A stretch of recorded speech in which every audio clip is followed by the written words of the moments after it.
speed. Board in. Right next to our face, please, young Gregor. Nicely. Current interview, take one. Beautiful work. Wait for board to settle. Action. Can you introduce yourself, please? Hiya, I'm Karen Hedley. Can you tell us a bit about Alnwick? Oh, Alnwick's just one of the best places you can come to. We've got such a lot going on at the minute. We've got the castle. We've just got the historical place itself. We've got like the history behind St Michael's Church and how things were built there. You know, like the church itself. It's just a fantastic place. What was it like growing up here? Oh, growing up here is just something else. You know, I mean, I spent a bit of my childhood in Australia and then coming back to Alnwick when I was about 12. And then I'd been back like a day and my friend came and knocked on my door and says, hiya. I went, oh, hiya. She said, do you fancy coming out? Yeah, okay. And that was it, you know. You'd been away in a different country for 4.5 years. And so it was just brilliant. Love it. What is the Alnwick Fair? Oh, the Alnwick Fair, it was where a lot of people sort of met up on a week and in July, normally about sort of beginning of July, and you just had fun. You just went out and there was like loads of different things and that on, and my first experience of Alnwick Fair was quite surreal actually. I was 12 years old and I'd just come back from Australia and I'd say to my sister, do you fancy walking down the street and, you know, we'll have a look around Alnwick and try and get a little bit of a memory back. As we're coming into town, we're seeing all these people dressed up and all the,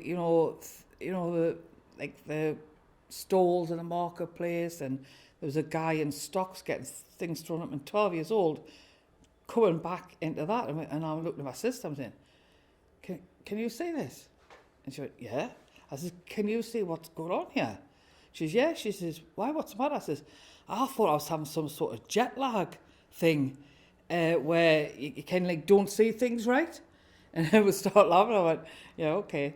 And I sort of kept walking that. And then like on the stage it says, oh, and the children from, I can't remember what school it was, and these kids got up, really old-fashioned dress and everything, and listening to that. And I'm saying to my sister, I'm not dressing up like this. I'm not going to school dressed like that. Like, no way am I looking. And for someone to come into Alnwick and walk along the street and actually, at such a young age, seeing that, thinking to myself, yeah, right, is this real or is this how it is in Alnwick? You know, at 12 years old. So then I finally found out that it was just a fair. And I'm thinking, yeah, right. Because I thought it was like a jet lag thing. And I'm like, oh, gosh, what's happened here? What year was that? It was 1972. Do you remember any of like the costumes that people wore? Did you wear any? Oh yeah. I used to get a little bit dressed up and we used to make the get a bit of round material and sew around it and make like a cloth cap type of thing, and a little sort of kitcheny type of hat, and I remember getting dunked. That was quite amazing. Well, I used to work in the butcher's just out from the marketplace, and one of the guys from the militia says, would you like to get sort of dunked today? I went, yeah, okay, I don't mind. And it was actually Alan McNabb, and he came into the shop and says, right, it's your turn to get dunked. So when we got through Pake's Lane, he says, right, you have to scream and shout and everything. So I was like screaming and shouting. Next thing I knew, he picks us up, throws me on his shoulder, and then he says, right, go for it, girl, really, really hammer. Help. And he says, this is a wench, she's not undressed, and she's wearing sort of a different sort of clothes, and she won't conform to the, you know, the dress of, you know, of this day type of thing. And then got a hold of us, marched us onto the stage, and you had to sort of go on your knees and, do you repent, wench? I'm like, no. Do you repent? No. And you kind of get into it, you know, and it's amazing. It's like you get right into it. And he says, do you repent? I went, no. And then the other guy says, it was Peter Lewis, he says, right, tie her to the chair, we'll dunk her. And then he goes to the audience, what shall we do? And the whole town went, dunk her. So, right, okay. So they strap you in, right? They strap you in, and you're sort of sitting on this sort of round type of seat thing, and you're hanging on like. Then the next thing you go whoosh, and you just hit the water like, and it's freezing, and you go right, okay, and you're smiling. Then the other, do you repent? No. I'm like, yeah, right, okay. And then dunk her again, and then they lift you up, and then they sort of like move you out into the crowd, so you're like kicking your legs and wetting everybody and that. And they say, do you repent? No. Well, then you get dunked again, you get a couple of times, and then they just put you right down the bottom, and then leave you for a couple of seconds, and then they sort of lift you back up again. You're like, I repent. And then you sort of come off the stage and you're soaked wet, and it's just absolutely such a laugh getting dunked. Like, it's great fun. What positives do you think it brought to Alnwick? What positives? Mm-hmm. Oh, there's loads of positives. It's just the people are so friendly. You can, you sort of like walk along the street, and if you get stuck or anything, you just can ask somebody, say, oh, how can you, I'm sort of lost. What positives did the fair? Oh, did the fair? Oh, just like you meant in Alnwick. Oh, the positive. Oh, it just brought, like, you kind of prepared yourself for the year. There was whole families got together, and they were making costumes throughout the year, and everybody would be talking about the fair. Oh, yeah, it'll be the fair soon, and it kind of put you on a good feeling. Even if you were in a bit of a mood sort of thing, and then all of a sudden, oh gosh, the fair's coming. I'll have to make this costume, and we'll sort of get into this. And I think I'll go to the Dwyle Flonken this year. Which, do you know what the Dwyle Flonken is? Heard about it. Yeah. Well, it's like it's actually like people walk around in a circle. Then you have a person in the middle. Then you have someone with a stick and a rag, and they dip it in this stinking water. And then the person in the middle throws the cloth at another person, and that person has to drink a pint. So that's kind of like the game of it. And it's quite good. And then all of a sudden you sort of pick on someone who is drinking who's sort of getting drunk.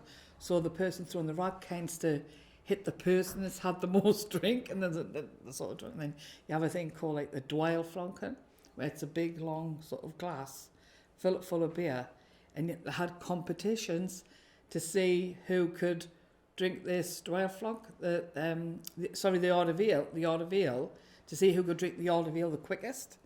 And then had pint races for women who could drink the fastest pint, and then you had like arm wrestling and things like that. It was quite good. And the strongman thing up the bank.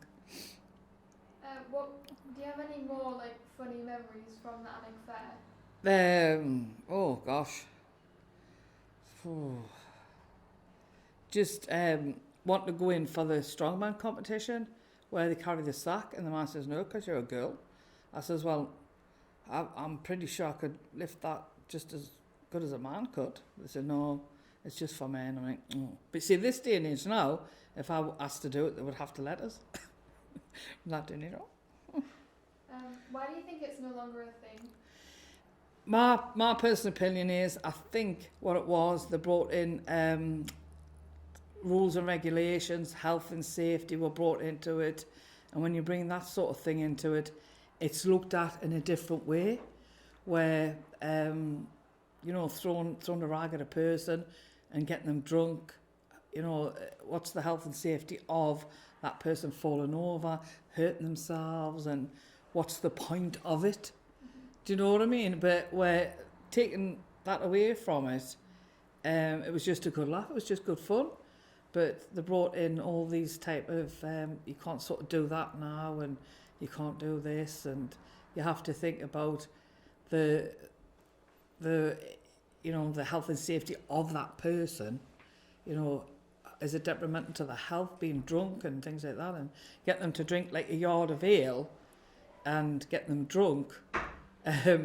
Is it really that funny? So you had people bringing in sort of gestures, and then to me, the health and safety of it kind of overruled the fun of the fair.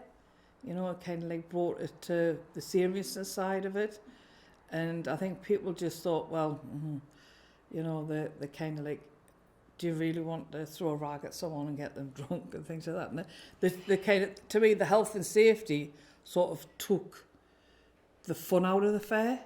Bringing in all these new rules and regulations. Oh, you can't do this and you can't do that, and it's not really something where you should be laughing at people, you know, that type of thing. And to me, that kind of destroyed the fair. And then you sort of got people coming in and trying to make their rules and regulations, and they're trying to make the fair different, but there was nothing wrong with it the way it was.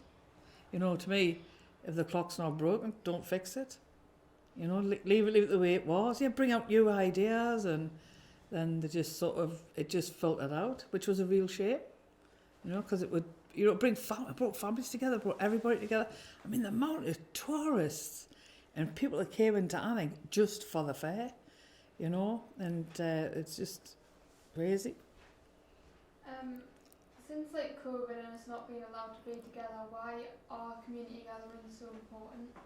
Oh, so much so, because what went through with the COVID.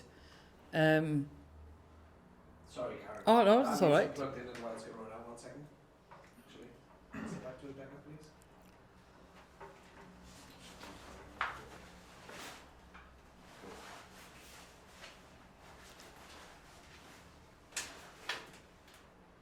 Yeah, go Right. back ahead. Right.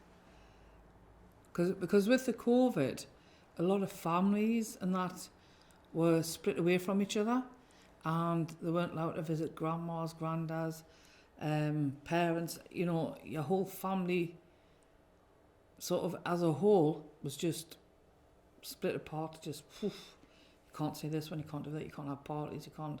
And when someone passed away, which was quite sad, you only allowed a certain amount of people at the funeral. And you know, even weddings, when people got married, you could only have certain people there.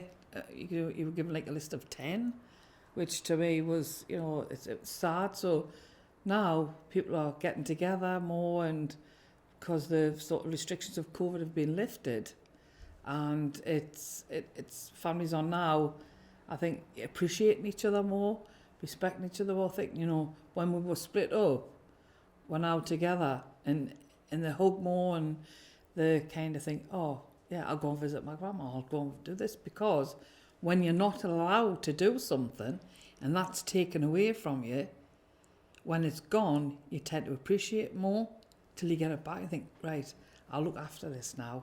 It means something to me, family. Do you know any other community gatherings that happen in Alnwick? Oh, we had the music festival. Now that was something else. That was right up my street. Oh, million and one stories about that one. I used to like to get up and dance, and they had bands coming in from all different countries, and you could meet up, and you could learn about different music. And I used to like to listen to, you know, musical instruments and have a go and things like that. And I met like this group that had like a didgeridoo, so I thought, oh, I'm gonna have a go at that, because I could actually play one. So I thought, I've got to have a go at that, and I was having a go on the didgeridoo, and I thought, yeah, this is me. So I stood on the stage, and there was nobody there, like, it was late on. I thought, oh, I'll give myself, you know, have a bit sort of stage thing with myself in the didgeridoo. That was quite good fun. Oh, it's just bringing the music together and learning, taking your mind away from your normal type of music that you probably listen to in the house, and you've got the international music coming in, and listening to how they sing and how they represent music. It's music festival was really good. I enjoyed that one as well. Are there any others that maybe don't happen anymore but did happen? I think we've still got the food festival that now. Yeah, we do. Yeah, that's the only two main ones for me: Alnwick Fair and Alnwick Music Festival. There were. Shrove Tuesday. Oh, I love Shrove Tuesday. Well, when I was about 14, I was about 14, 15-ish. My mum and I went down to the river and watched the Shrove Tuesday, watching the football and everything. And I was standing with my mum, and what they do is they kick the ball into the river, and I dived in for it. I dived in for the ball. Get in. And my mum goes, I see the pure horror on my face, what you doing? I said, I'm going in for it. So I just dived in. The water was like a sheet of ice. You dive right in, and it was freezing, mate. And I swam away, and I grabbed the ball. I thought, hey, I've got the ball. And then one of the couple of lads come and jumped on us and took the ball, and they ran at the other side. So That was quite good. Mine jumping in that river, something else like, but when I got to the other side, I just laughed and thought, yeah, this is. I was one of the first women to actually have done that in 90. Oh my God, my math's great. I was about 14, 15, yeah. Jumped in for the ball. 1974. It was 1974. My math's horrendous. I mean, I've just done a night shift, so yeah. That Shoe Tuesday is quite good as well. I'd really enjoy that as well, and that brings people in together, and you know, because that was stopped for a little while with the COVID as well. You know. Is that your question, Sam? I have one more. Oh, go on. What was Alnwick Fair like for young people? Oh, it was good fun. Families got dressed up. You got dressed up with your parents, and you came down, and you just enjoyed it. There was like it was a different outlook on life for them as well. You know, instead of like the mundane things, they had the fair, and they seen how historical things happened, like how you dressed like years and years ago in Alnwick. They could see how the difference of how they dress now to how kids dressed like years ago, and what they had to wear, and the strictness of being at school and things like that. You kind of learned things like that, because at school they would teach you how school was taught years ago, and you know, because like, you got caned and things like that. And but oh yeah, it was. I think it was a good thing for kids. I thoroughly enjoyed it, anyways. And finally, Karen, can you remember any stories, like funny stories or stories about characters that happened during the fair? Any? Oh my goodness! Any of the sort of Alnwick characters, Alnwick? To be honest, you've done a couple of great ones so far with the ducking and all that. But I just wonder if there's any on top of that. Oh my goodness! My head's gone like, whoa! The characters of. Anything funny you remember happening, or any? Oh my goodness! Strange things happening. Oh my God! That only happened at 11 o'clock at night. Yeah, it's okay. No, it's not one at all.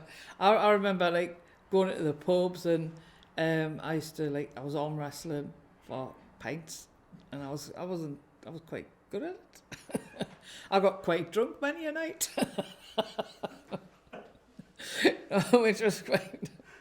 Because I was working. I used to go to the gym all the time, and I was well fit, and I had quite strength, good strength in that. And I used to arm wrestle some of the lads for pints. There was only one guy I could never ever beat, and I probably still couldn't today, and that was Jamie Temple. But everybody else, yeah, piece of cake. No problems. Cool. That's it.